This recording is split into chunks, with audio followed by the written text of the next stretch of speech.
Hello dear students, अस्सलाम वालेकुम। Doctor Hadi here, welcome back. आज बायोलॉजी के फर्स्ट ईयर बायोलॉजी से हम चैप्टर रेस्पिरेशन स्टार्ट करेंगे और रेस्पिरेशन को हम मैमल्स या फिर आप कह सकते हैं रेस्पिरेशन इन मेन हम स्टार्ट करेंगे। इंसान के अंदर रेस्पिरेटरी सिस्टम में हमने क्या क्या पढ़ना है? हमें ये पढ़ना है कि इस रेस्पिरेटरी सिस्टम के अंदर कौन कौन से पार्ट्स हैं, हम उनका डायग्राम के साथ उनका जो पार्ट्स है वो सीखने की कोशिश करेंगे, नाम याद रखेंगे उसका। और फिर आस्ता आस्ता हम लंग्स की तरफ आएंगे। लंग्स के अंदर जाकर हम वो फंक्शनल यूनिट पढ़ेंगे जहाँ से गैसेस एक्सचेंज होते हैं। तो नाम, डायग्राम और नेम्स और उस फंक्शनल यूनिट की तरफ जाएंगे जहाँ पर हमें पता चलेगा कि रेस्पिरेटरी जो गैसेस है वो किस तरह एक्सचेंज होते हैं हमारे जिस्म में ब्लड और लंग के दरमियान। ठीक है, सो पहले नाम की तरफ आते हैं। रेस्पिरेटरी सिस्टम में एक डायग्राम आप बनाएं। ठीक है, डायग्राम बनाने के लिए आप एक स्ट्रेट लाइन ड्रॉ करके थोड़ा सा ऐसा कुछ स्ट्रक्चर बना के आप जो है, ठीक है, ऐसा कोई स्ट्रक्चर बना लेंगे सबसे पहले। ठीक है, और उसके बाद आप देख सकते हैं ये जो नाक है, नोज के अंदर ये जो इस वक्त बंदा है, इसको हमने इस पोजीशन में खड़ा करके उसके हेड को इस तरह से बेंड किया हुआ है। ठीक है, तो आपको यहाँ पर जो पाइप नज़र आएगा ये आपको सांस की नाली नज़र आएगी, लेकिन इस डायग्राम में हमने खुराक की नाली को छुपा के रखा हुआ है क्योंकि यहाँ पर दो पाइप्स है। एक जो सामने वाला है ये सांस की नाली है और इसके पीछे आप उसको फील नहीं कर सकते, इसके पीछे खुराक की नाली है। तो डायग्राम में खुराक का पाइप आपको नज़र नहीं आएगा। तो अब इतना देखना है कि नाक का जो कनेक्शन, नाक के अंदर जो सुराख है that is called as nostrils. इसको क्या कहते हैं? यहाँ पर जो सुराख है that is called as the nostrils. ठीक है, और अच्छा सॉरी, आज मैंने यहाँ पर ये मैं थोड़ा सा आपके लिए लिख लेता हूँ कि ये क्या है हमारे पास जो आज का नाम है उसका respiratory system of the man, respiratory system of the man. ठीक है, इसमें नॉस्ट्रिल्स है और नॉस्ट्रिल्स के बाद अगर आप देखिए तो ये जो सुराख है ये लीड करेगा ये पीछे की तरफ जाकर और कहाँ पे खुल जाएगा? ये यहाँ पर इस इलाके में जाकर ये खुल जाएगा। पता है ये कौन सा इलाका है? जहाँ पर आपका जो माउथ है, राइट, ये चूंकि इस वक्त इसका मुंह बंद है तो ये जो इलाका है ये आपका माउथ है और माउथ भी यहाँ पर आके खुल जाता है। तो ये इलाका जो इलाका है जहाँ पर नाक भी यहाँ से आके खुल जाता है और मुंह भी यहाँ पर आके खुल जाता है, ये एक स्टेशन है इस जगह का नाम। इसका नाम आपने याद रखना है। क्या नाम है इसका? फेरिंग्स। ठीक है, दैट इज द फेरिंग्स, आपने नाम याद रखना है। और नाक के जो सुराख है ये भी एक कैविटी के अंदर इंटर हो जाएगा। ये भी एक कैविटी, जिस तरह आपके मुंह के अंदर एक कैविटी है उसको आप ओरल कैविटी बोलते हैं ना, या आप उसको बकल कैविटी बोलते हैं, तो बिल्कुल इसी तरह यहाँ पर जो है that is called as nasal cavity. यहाँ पर कौन सी कैविटी है? That is called as the nasal cavity. ठीक है, अब नेजल के नाम number 1 nostrils, number 2 nasal cavity. जब आप एग्जाम में लिख रहे होंगे तो आपको तरतीब से लिखना चाहिए, nostrils, nasal cavity, and then we have pharynx. Pharynx एक मस्कुलर स्ट्रक्चर है और इसका जिक्र जो है ये हम लोगों ने डाइजेस्टिव सिस्टम में भी हमने पढ़ा था कि ये एक मस्कुलर स्ट्रक्चर है। इसके अलावा ये एक स्टेशन है जहाँ पर नाक का जो पाइप है, नाली है और मुंह जो है वो दोनों एक साथ हो जाते हैं। और इस स्टेशन के बाद ये जो रोड है ये रोड डबल हो जाएगा। ये एक सिंगल पाइप दो पाइप में जो है डिवाइड हो जाएंगे। एक रास्ता जो है वो आपको सांस की नाली में यानी लंग्स की तरफ आपको ले जाएगा, ये है वो रास्ता जो आपको लंग्स की तरफ ले जाएगा। लेकिन जो दूसरा रास्ता यहाँ पर है, इसको मैंने शो नहीं किया है, वो है फूड पाइप, एसोफेगस, उसको मैंने शो नहीं किया हुआ है।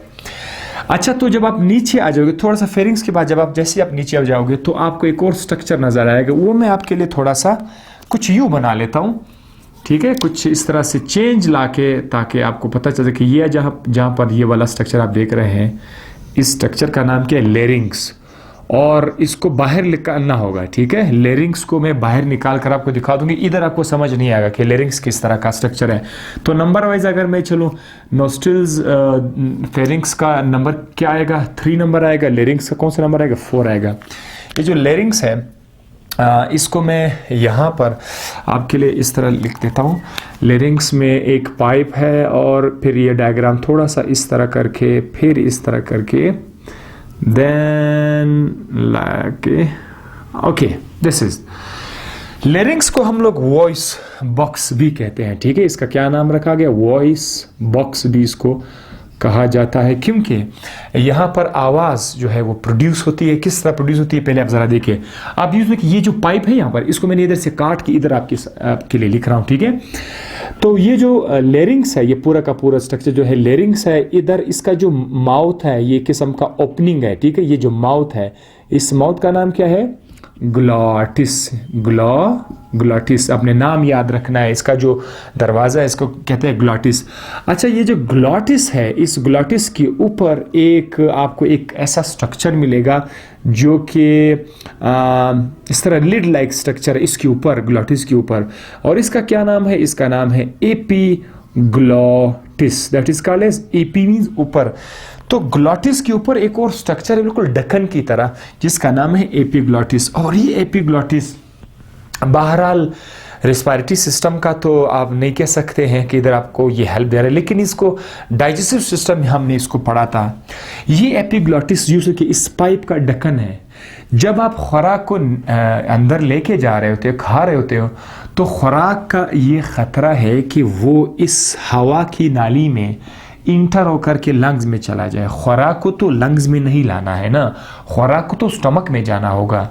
तो लिहाजा उससे बचने के लिए क्या होगा कि खुराक जो है वो इसके ऊपर आएगा, ये जो आपका एपीग्लॉटिस है, और ये एपीग्लॉटिस कमाल का स्ट्रक्चर है, इसके साथ मसल अटैच है। ये एपीग्लॉटिस जो है, ये मसल की मदद, ज़बान के जो मसल है, उन ज़बान की मसल की मदद से ये एपीग्लॉटिस आगे और पीछे जा सकता है, आगे और पीछे जा सकता है। तो जब भी ये आगे जाएगा, ये एपीग्लॉटिस जब आगे जाएगा, तो आगे जाकर जाहिर है अब आपको इस लेरिंग्स के पीछे जो है आपको क्या नज़र आएगा, लेरिंग्स के पीछे आपको जाहिर सी बात है आपको खुराक की नाली नज़र आएगी। तो जब ये लिड इसके ऊपर आ जाएगा इस पाइप के, तो वो खुराक बजाय पाइप के इस हवा की नाली में वो खुद ब खुद यहाँ पर स्लाइड करता हुआ नीचे जाएगा। तो ये था लेरिंग्स के ऊपर वो स्ट्रक्चर जो खुराक को हवा की नाली से बचा के खुराक की नाली के अंदर ऐड कर देगा, ठीक है। थोड़ा सा आपकी दिलचस्पी के लिए मैंने बता दिया। तो अब हमें इसकी मज़ीद ज़रूरत नहीं है इसको डिस्कस करने की। लेरिंग्स के ऊपर 2 किस्म के धागे हैं, और रबर लाइक, इसको हम लोग कॉर्ड्स बोलते हैं, ठीक है। 2 धागे हैं, ठीक है। ये एक धागा है और ये दूसरा धागा है, ठीक है। इनका नाम क्या है, वोकल कॉर्ड्स।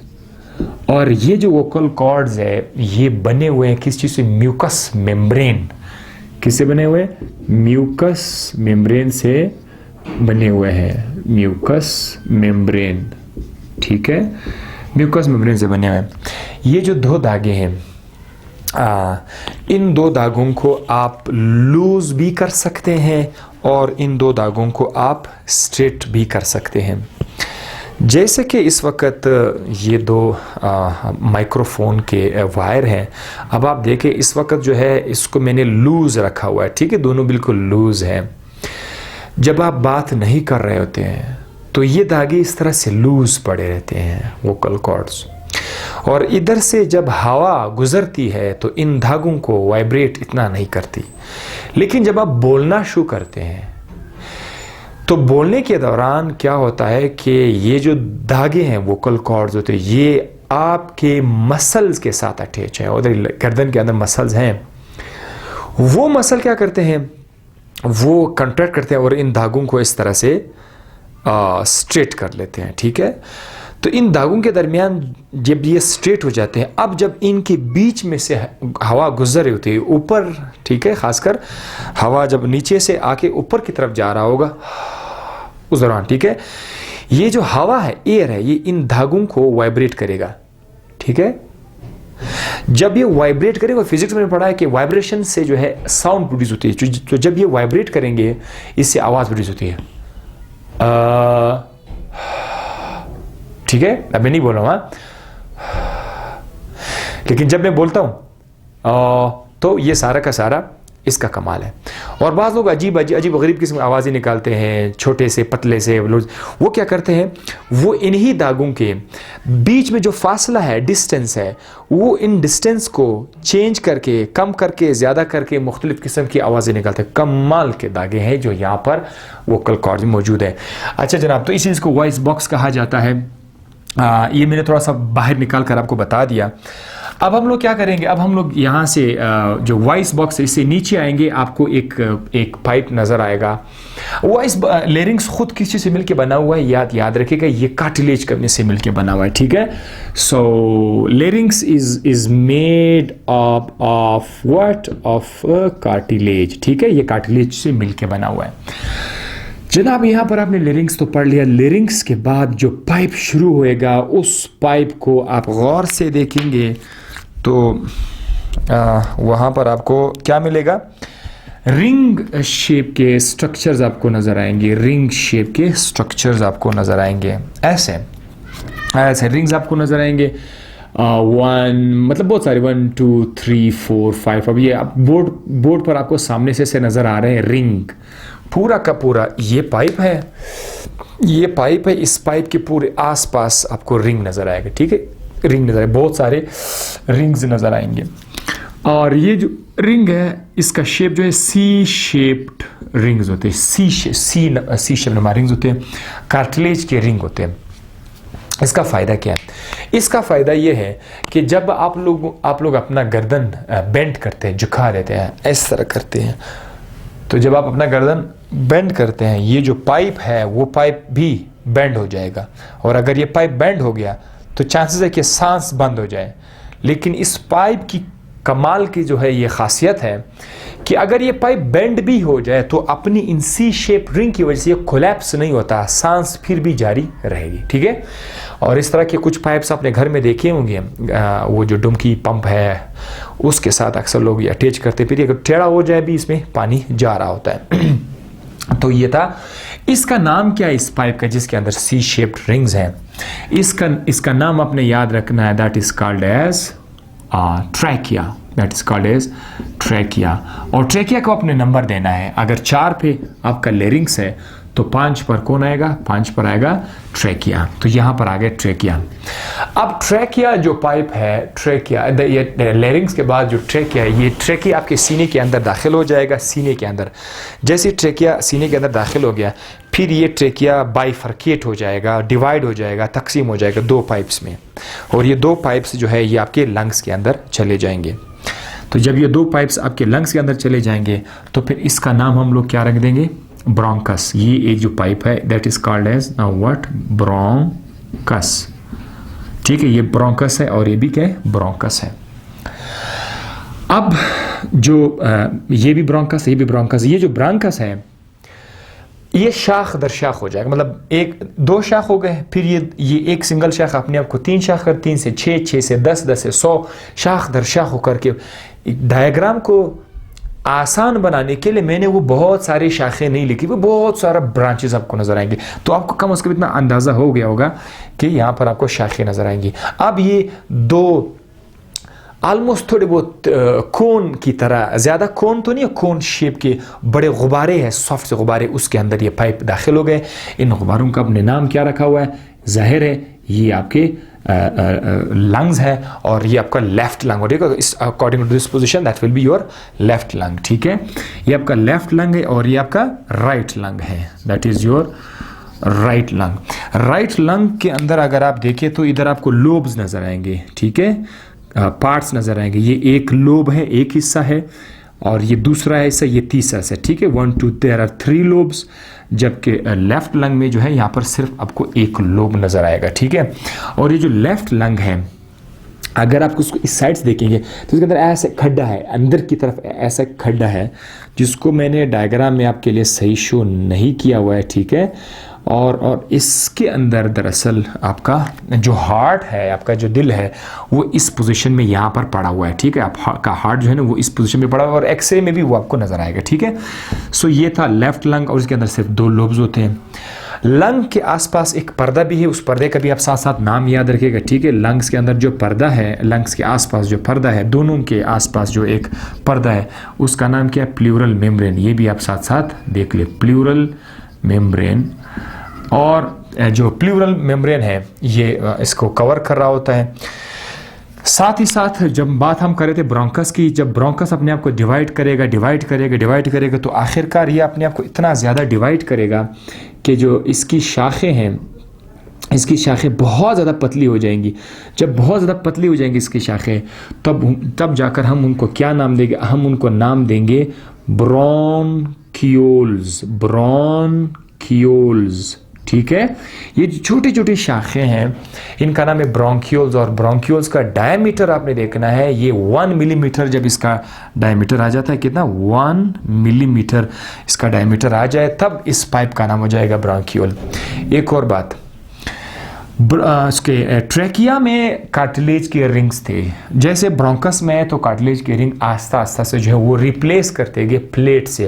अब आपको कार्टिलेज के रिंग नज़र नहीं आएंगे, आस्ता आस्ता आपको प्लेट नज़र आएंगे। ये एमसीक्यूज में आ सकता है। रिंग्स यहाँ तक है, लेकिन जैसे जैसे वो ब्रोंकस की शक्ल में तो ब्रोंकस के ऊपर वो रिंग्स नहीं होते, प्लेट्स आते हैं, ठीक है।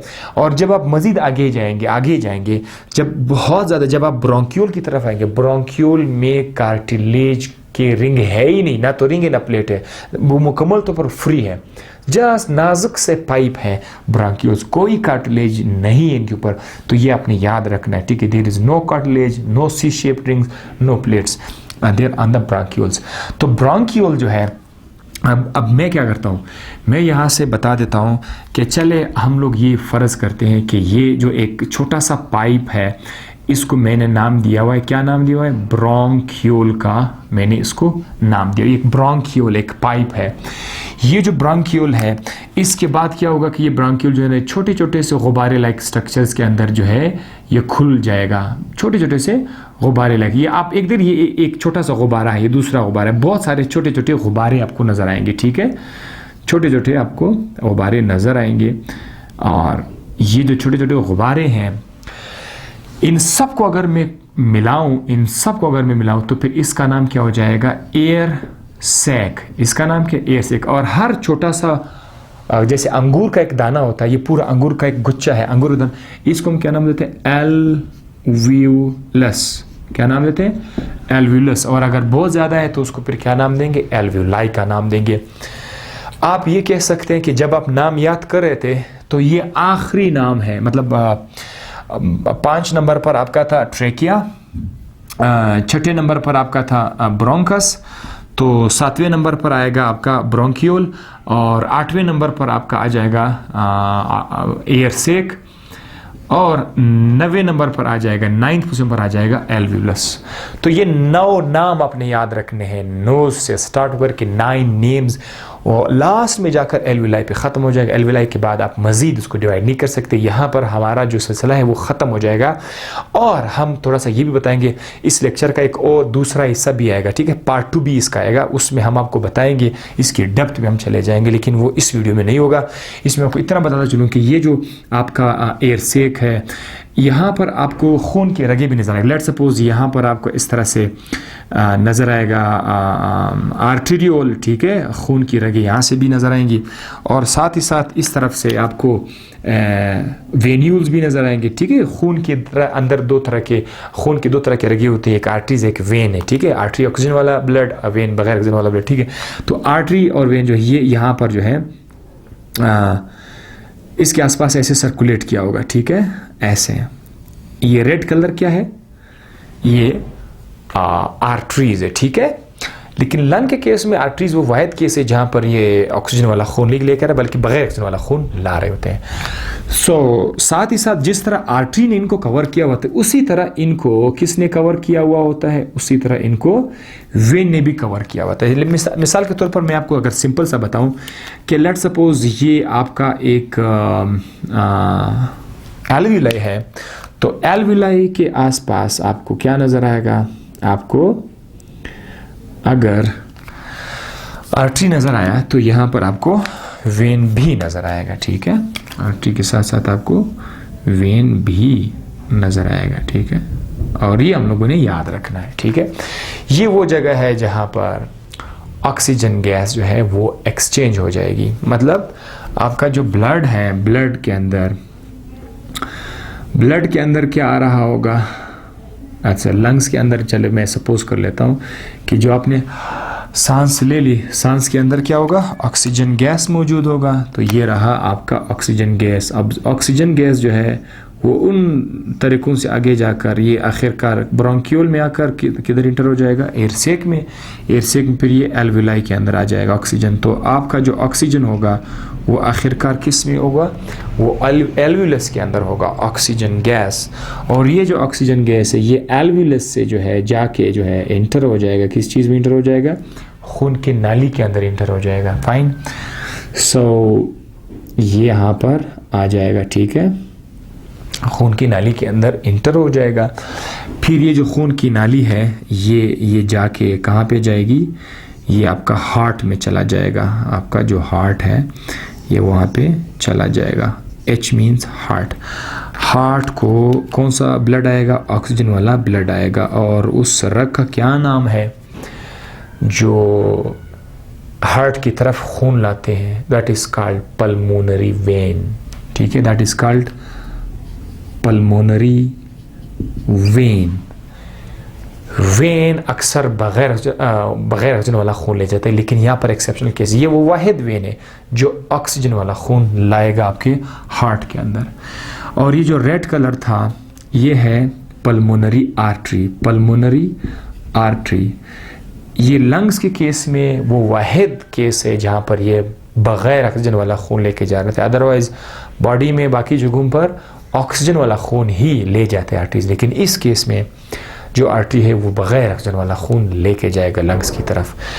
तो यहाँ पर जब लंग्स जो है, लंग्स के अंदर जब ब्लड आ जाएगा और तो वो जो ब्लड है उस ब्लड को, ये जो आप देख रहे हैं ये जो ब्लड है इससे ऑक्सीजन, इनको ऑक्सीजन मिल जाएगा और ये आपके हार्ट के अंदर आकर फिर यहाँ से पंप करेगा। इसी तरह जो कार्बन डाइऑक्साइड है, कार्बन डाइऑक्साइड फिर आपके ब्लड से, कार्बन डाइऑक्साइड फिर आपके ब्लड से बाहर आकर के, अब मैं यहाँ पर लिख लेता हूँ ब्लड, चले ठीक है, ये रहा। अगर मैं सिंपली ये चीज़ें अगर मैं मिटा दूँ, ठीक है, अगर मैं ये डायग्राम मिटा दूँ तो ये वेन और आर्टरी का डायग्राम अगर मैं मिटा दूँ तो यहाँ पर मैं लिख लेता हूँ कि भाई ये हमारे पास क्या है, ये हमारे पास ब्लड है, ठीक है, BLOD ब्लड। तो एक्सचेंज का तो मतलब ही यही है कि ऑक्सीजन गैस एल्विलाई से इस पाइप के अंदर आके और जो कार्बन डाइऑक्साइड आपके ब्लड में है वो कहाँ पर आएगा, एल्वियलस के अंदर आएगा। तो that is called as exchange of gases. एक गैस जो है वो ब्लड से एल्विलाई में आया, उसके बदले में एल्विलाई से गैस ब्लड के अंदर आया। तो एक्सचेंज यहाँ पर होती है, वो फाइनल जगह है।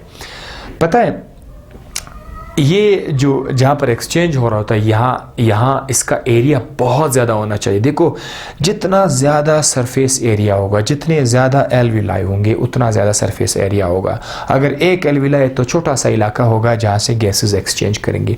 अगर 2 एल्विलाई होंगे, 100 होंगे, 1000 होंगे, तो जितने ज़्यादा एल्विलाई होंगे उतनी ज़्यादा सरफेस एरिया होगा। ज़्यादा सरफेस एरिया से ज़्यादा ऑक्सीजन गैसेस का तबादला होगा। और पता है हमारे लंग्स के अंदर कितने एल्विलाई मौजूद है?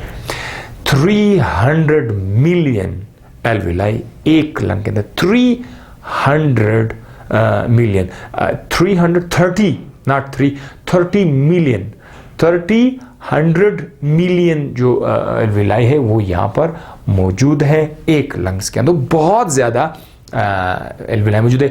नंबर आप थोड़ा सा कंफर्म भी कर सकते हैं, इट इज़ 3 और 300 million. I think is 300 million is the correct option, 300 million. Fine, 300 million जो है वो इसमें मौजूद है आपके एक लंग्स के अंदर, ठीक है। तो इस तरह से इसका सरफेस एरिया भी हम लोगों ने क्या किया, बढ़ा दिया। और इस तरह से एक छोटा सा टॉपिक था रेस्पिरेशन इन मेन। होप आपको समझ आ गया होगा। इसके नेक्स्ट लेक्चर में चलते हैं, हमारे पास और क्या अवेलेबल है। दुआ में याद रखिएगा, खुश रहेगा। थैंक यू, अल्लाह हाफिज़।